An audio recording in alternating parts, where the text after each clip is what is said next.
G'day, friends, fiends, and fellow YouTubers, and welcome to episode 764 of the Daily Comic and Collectible. Today, the collectible of the day is the Hasbro Toys, Marvel Comics, Marvel Legends series, The Incredible Hulk, Joe Fixit action figure. Joe Fixit, Bruce Banner's alter ego, trades scruples for extra intelligence, giving him the will and the way to act outside the moral boundaries of both Bruce and the Hulk. This collectible 6-inch scale Marvel Comics action figure is detailed to look like and inspired by the character of Joe Fixit's appearance in the Incredible Hulk's comics. This figure is fully articulated, with a premium design and posable head, arms, and legs. Designed at a premium Marvel Legends 6-inch scale, the comics-inspired Joe Fixit figure stands at 8.1 inches in height.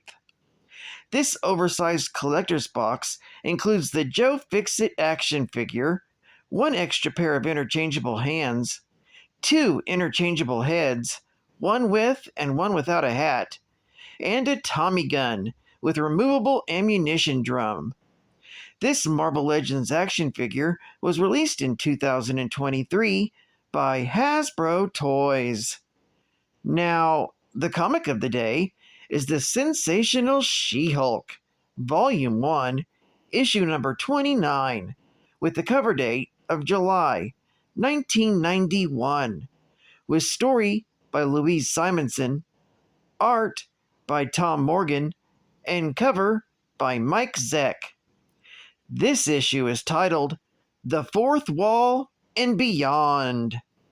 The story opens with the Dr. Sanderson talking to his students about the fourth dimension, which he refers to as the fourth wall. He talks about how people watch them from behind the fourth wall. As part of their experiment, they're monitoring the She-Hulk.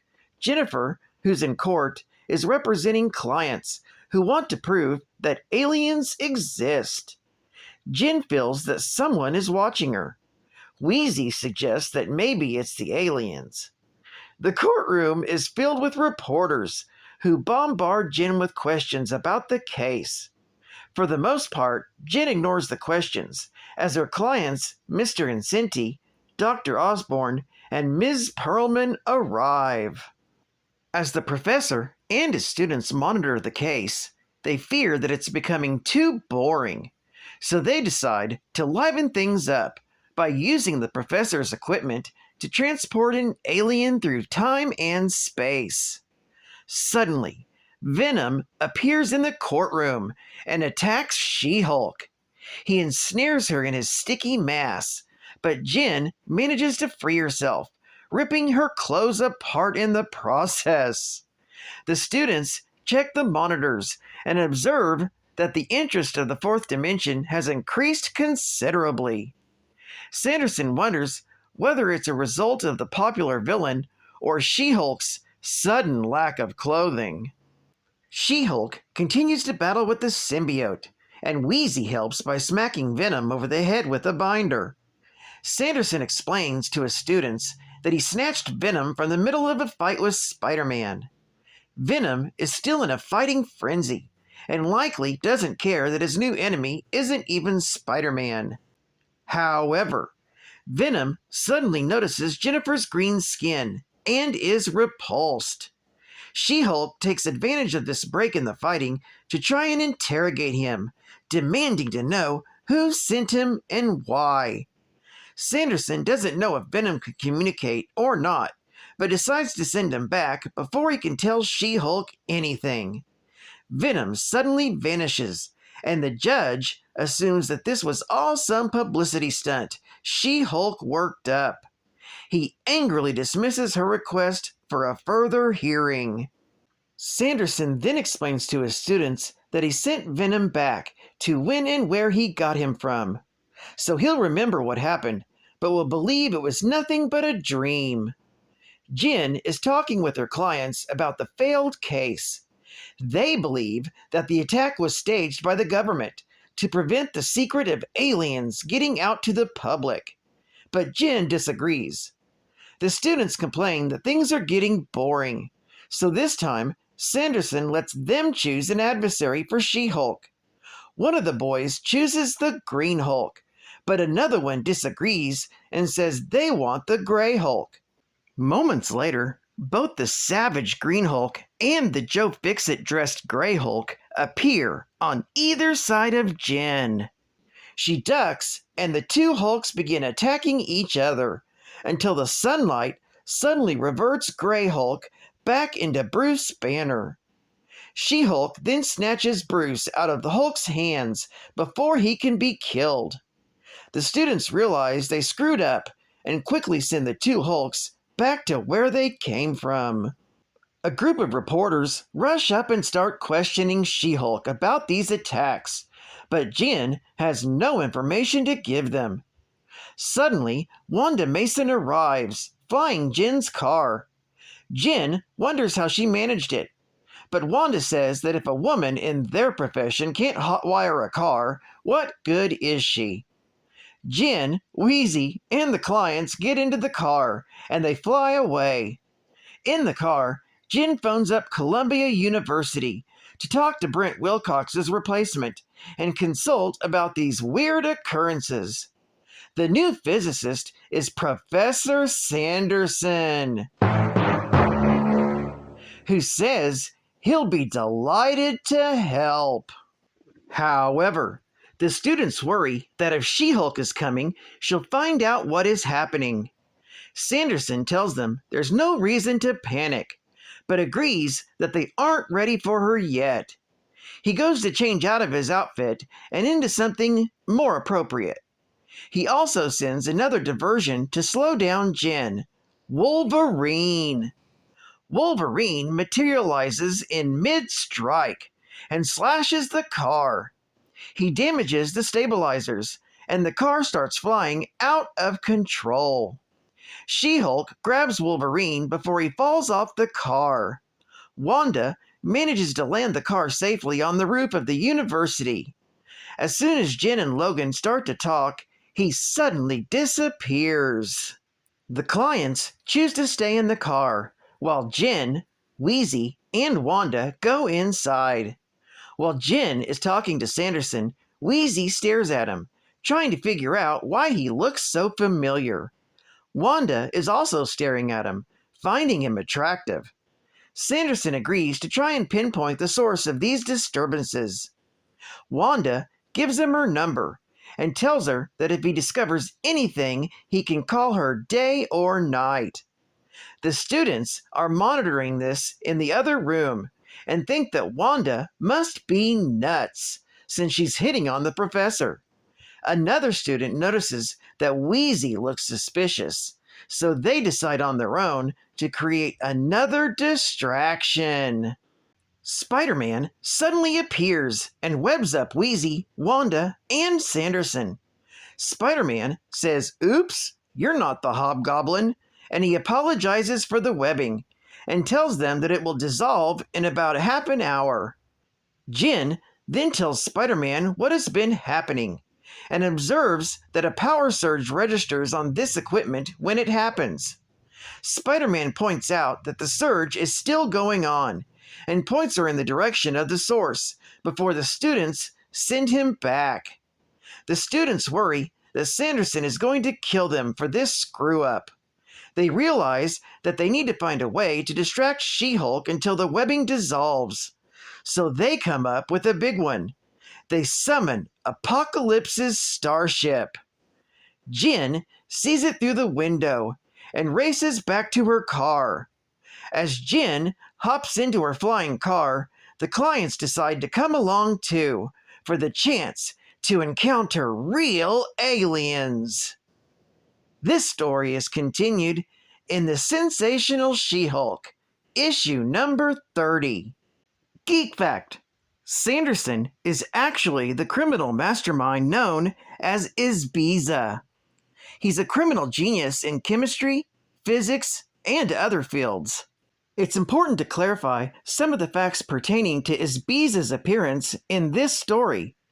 At this time, the title's primary gimmick was that She-Hulk is self-aware of the fact that she is a comic book character, and she and her supporting cast and villains frequently break the fourth wall for comedic purposes. Isbiza's discovery of the fourth wall and desire to appease it is a reference to the fact that Isbiza was an obscure villain from the 1940s. Bonus Geek Fact: the various characters who are pulled through time are in the middle of other adventures in the past. They are returned with no memory of what happened. These characters are Venom, who was plucked out of time between Amazing Spider-Man, issue number 258, and issue number 259 from the year 1989. The Hulk, who's pulled from two different points in history. The Savage Green Hulk was pulled between Hulk Smash Avengers, issue number 2, from July of 2012, and Incredible Hulk, issue number 231, from January of 1979. And his gray counterpart was pulled between Marvel Comics Presents, issue number 52, from June of 1990, and The Incredible Hulk, issue number 355, from May of 1989. While Spider-Man was pulled out of time between pages 19 and 20 of Amazing Spider-Man, issue number 250, from March of 1984. And finally, Wolverine, who was pulled out of time mid-story between pages 16 and pages 17 of Uncanny X-Men, issue number 194, from June of 1985. State-of-the-art gaming! Hit 'em high, hit 'em low. Konami unleashes a combination of all-out aerial assault and gun-churning ground blitz for your Nintendo Entertainment System. Its name? Laser Invasion. The target? Sheep Toxic Moron and his earth-shattering techno-scorch missiles. You'll pilot the Laser Invasion Helijet, an air-slicing armor-plated powerhouse ready to fire your choice of weapons. You must bank, dive, and hover, employing advanced combat techniques against unrelenting waves of airborne enemies. Then land your bird of prey and change to the Sandstorm Command Center, home of the 3D Confusion Maze. To get there, pounce on divisions of Pharaoh Phantom tanks, killer choppers, and an army of grenade-throwing, machine-gun-toting terrors. Between battles, your life hinges on your own tactical decisions. Gathering up skin-saving objects, ammo, and intelligence, and you'll penetrate the Sheik's Fortress of Doom. But there won't be much time to do your dirty work, so let the invasion begin. And now, zap $10 off Laser Scope Voice Command Optical Targeting Headset with a rebate offer inside every Laser Invasion package. Laser Invasion, only from Konami. And they shake my nerves and they rattle my brain. Too many facts can drive a man insane. The Man of Steel or X-Men's Wheel? Goodness gracious, geek facts of fire. Well, I love comics like a geeky nerd would. Iceman's fun, so kind. Can't wait to tell the world Bobby Drake is mine, mine, mine, mine. Storm flies high as the Sentinels come. I'm real nervous, but it sure is fun. Come on, baby. Drive me crazy. Goodness gracious, geek facts of fire. Thank you. Thank you very much. The year the Grey Hulk was pulled from, 1989, Joe Fixit, Bruce Banner's Grey Hulk alter ego, was a prominent character in Marvel Comics, particularly in the Wolverine and Incredible Hulk series. The 1989 issue Wolverine, issue number 7, featured the Hulk Joe Fixit, while Incredible Hulk, issue number 357, was also a notable Joe Fixit appearance. One aspect that was revealed about the Gray Hulk is that he's weaker than the Savage Hulk. In Peter David's run of the Incredible Hulk, it was revealed that the Hulks were different personalities of Banner's mind, which physically transformed when coming out.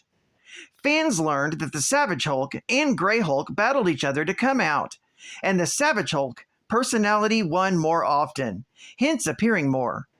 Gray Hulk is also physically weaker than Savage Hulk, but is smarter than him as well.